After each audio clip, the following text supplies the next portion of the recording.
Hey everyone, today I'm going to show you how to make juggling rings at home. First, you're going to take 2 paper plates and you're going to cut out the center part so that you're just left with 2 rings.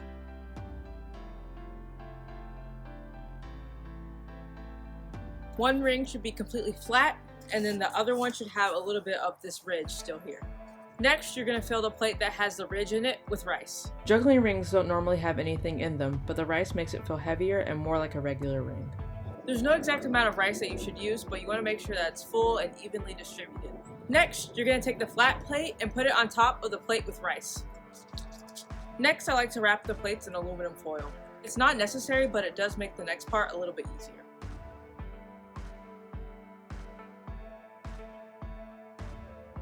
So then you have something like this, and the rice won't fall out when you tape it. For the last step, you're going to wrap the entire thing with tape.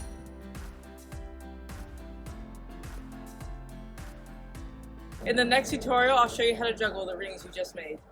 Thanks for watching this video. If you want to see more videos like this, hit subscribe.